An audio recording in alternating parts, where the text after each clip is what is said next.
कृष्ण भक्तों, राधे राधे। आज हम एकादशी कृत कथा का महात्म्य सुनेंगे, कथा सुनेंगे, उसका वर्णन करेंगे। भक्तों ध्यान से सुनना, कथा के भी बहुत फल, बहुत पुण्य प्राप्त होता है। हम स्लो स्लो इसलिए कहते हैं जिससे आप लोगों को समझ में आ जाए। हरे कृष्ण भक्तों।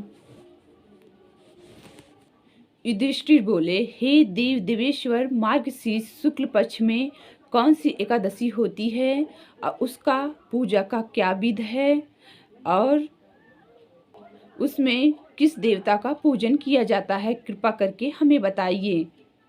श्री कृष्ण ने कहा, नृपश्रेष्ठ मार्गशीर्ष शुक्ल पक्ष एकादशी का वर्णन करूंगा, जिसका शून्य मास से वाजपेय यज्ञ का फल प्राप्त होता है। उसका नाम है मोक्षदा एकादशी, जो सब पापों का अपहरण करने वाली है। राजन, उस दिन यथापूर्वक तुलसी मंजरी धूप दीप यत्न पूर्वक दामोदर भगवान की पूजन करना चाहिए। पूर्ण रूप से दशमी और एकादशी का नियम का पालन करना उचित है। मोक्षदा एकादशी बड़े बड़े पातकों को नाश करने वाली है। उस दिन रात्रि जागरण, नित्य भगवान की भक्ति जप करना चाहिए। जिसके पितर पापवश नीच योनि में पड़े हुए हैं, इस एकादशी का व्रत करके अगर अपने पितरों को उस व्रत को दिया जाए तो उनका कल्याण होता है, उनका उद्धार होता है, इसमें कोई संदेह नहीं है। पूर्व काल की बात है। वैष्णव से विभूषित परम रमणीय चंपक नगर में बैखा नामक राजा रहते थे। बैखानस राजा रहते थे, जो अपने पुत्र का प्रजा को पुत्र के रूप में पालन करते थे। इसी प्रकार राज्य करते हुए राजा एक दिन अपने पितरों को सपने में नीचे पड़ा हुआ देखा। उन सबको इस अवस्था में देखकर राजा को बड़ा विस्मय हुआ और प्रातः काल उन्होंने अपने सपने का बात ब्राह्मणों को उन्होंने सारे बात को कह के सुनाया। राजा बोले, ब्राह्मणों, मैंने अपने पितरों को नरक में गिरा हुआ देखा। हमारे पूर्वज कह रहे थे, राजा आप हमारे तनुज हो, हमें इस नरक से मुक्ति दिलाओ, हमारा उद्धार करो। द्विजवरों, इस रूप में मुझे अपने पितरों का दर्शन हुए, इससे मुझे चैन नहीं मिल रहा है। मैं क्या करूं, मैं कहाँ जाऊं? मेरा हृदय रुधा जा रहा है। हे ब्राह्मणों, ऐसा कोई व्रत तप ऐसा बताइए जिससे हमारे पितरों को, हमारे पितर तत्काल रूप से नरक से छुटकारा पा जाएं। मैं बलवान और साहसी पुत्र, मेरे जीते जी मेरे माता पिता नरक योनि में पड़े रो रहे हैं और मैं उनके लिए कुछ नहीं कर पा रहा हूँ, तो ऐसे पुत्र होने से हमारा क्या फ़ायदा? ब्राह्मण बोले, हे राजन, यहाँ से निकट पर्वत मुनि का एक महान आश्रम है, वो भूत और भविष्य के ज्ञाता हैं। हे राजन, आप उन्हीं के पास चले जाइए। बैखानस ब्राह्मणों की बात सुनकर तुरंत ही पर्वत मुनि के आश्रम गए।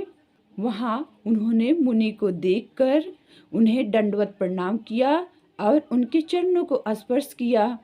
मुनि ने राजा की राज्य की कुशलता के बारे में पूछा। राजा बोले, स्वामी, आपकी कृपा से मेरे राज्य के 7 अंग सकुशल हैं, किंतु मैंने सपने में देखा मेरे पितर नरक में पड़े हैं, रो रहे हैं। बताइए कौन से पुण्य से उनका वहाँ से छुटकारा होगा? राजा की बात सुनकर मुनि श्रेष्ठ एक मुहूर्त तक ध्यानस्थ रहे और फिर उसके बाद मुनि बोले, राजा, जो मार्गशीर्ष के मास में शुक्ल पक्ष की मोक्षदा नाम की एकादशी होती है, तुम सब उस व्रत का पालन करो और उस व्रत का पुण्य अपने पितरों को दे डालो। उस पुण्य के प्रभाव से उन पितरों का उद्धार हो जाएगा। भगवान श्री कृष्ण कहते हैं, युधिष्ठिर मुनि की यह बात सुनकर राजा पुनः अपने घर लौट आए। जब मार्गशीर्ष मास आया तब राजा वैखानस ने मुनि के कहने अनुसार व्रत का पालन करके उसका पुण्य समस्त पिता को दे दिया। पुण्य देते ही समस्त पुण्य देते ही आकाश से वर्षा होने लगी, फूलों की वर्षा होने लगी। उनके पितरों का उद्धार हो गया। उनके पिता का भी आकाश से आकर राजा के प्रति यह पवित्र वचन बोले, बेटा तुम्हारा कल्याण हो, यह कहकर स्वर्ग चले गए। राजन, जो इसी प्रकार कल्याणमयी मोक्ष एकादशी का व्रत का पालन करता है, उसके सभी पाप नष्ट हो जाते हैं। मरने के बाद वह मोक्ष प्राप्त कर लेता है। यह मोक्ष देने वाली मोक्षदा एकादशी है। मनुष्य के लिए चिंतामणि के समान है। समस्त कामनाओं को पूर्ण करने वाली है। इस महात्म को सुनने मास से और कथा को पढ़ने मास से वाजपेयी यज्ञ का फल प्राप्त होता है। इसलिए भक्तों, इस एकादशी व्रत का पालन करो और ज़्यादा से ज़्यादा भक्तों का संग करो। हरे कृष्णा महामंत्र की जप करो और हरे कृष्ण कृष्ण कृष्ण हरे हरे, हरे राम राम राम हरे हरे। भक्तों, आपको कथा अगर अच्छी लगी हो तो आप चैनल को सब्सक्राइब कर लो और लाइक करना, कमेंट करना मत भूलना। बेल बटन ज़रूर दबाना, जिससे आपके पास नोटिफिकेशन पहुंचा करेगी। भक्तों, अभी हमारी स्टार्टिंग है, अभी धीरे धीरे हम कथा कर रहे हैं। और फिर